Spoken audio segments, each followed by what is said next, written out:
Father's house, there's a place for me.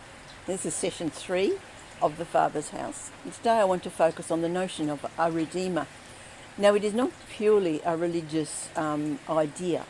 It comes from the notion of the family, the extended family, and the patriarch of that family, as we've been looking at. The patriarch who was duty bound by whatever means to bring back a family member who for some reason was lost from the family. God uses the notion about himself. In Exodus chapter 6 we read this, and this is where he's promising to bring them out of Egypt. I'm the Lord, I will bring you out from under the yoke of the Egyptians.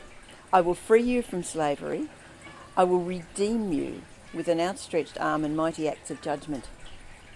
And 3 promises there. One is to take them out of Egypt physically, to release them from being slaves, but the third one, to redeem them, to buy them back or buy them from the Egyptians.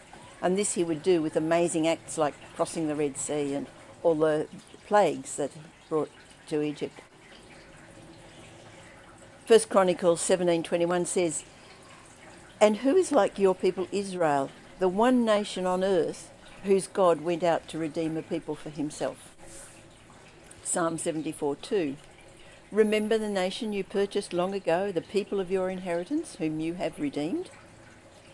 Isaiah 43:1, "But now this is what the Lord says, He who created you, Jacob, He who formed you, Israel, do not fear, I have redeemed you. I have summoned you by name and you are mine." There are many, many other references to the fact that God has purchased the people of Israel for himself.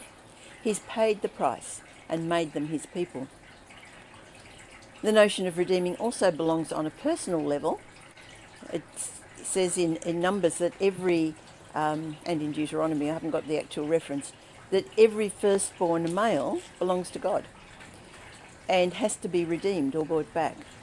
And so in Numbers 18:15, it says every firstborn belongs to God and must be brought back. And the price was set at 5 shekels of silver for the firstborn son. So that notion of redeeming runs right through the Bible because it is God's work. It's God's work of restoring or redeeming the creation that he made. There's a great picture of it in the prophet Hosea. He was told by God to marry Gomer, who was a prostitute. As a prostitute, she was considered outside of the community, but also she was a symbol of how God's people were treating God, that they were going after all sorts of other gods. So Hosea took her as his wife and brought her into the community. And that was to symbolise God's desire to bring people back.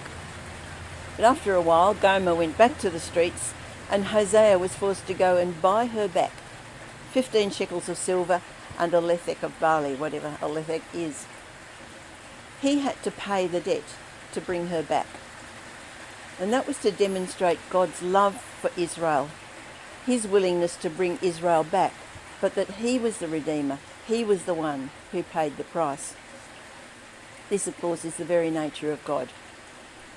To redeem someone is to save them, but in all these examples, it's more than just saving or by paying the debt.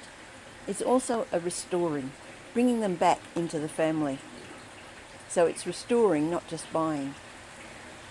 God is a mighty Redeemer, and of course we see this fulfilled in Jesus.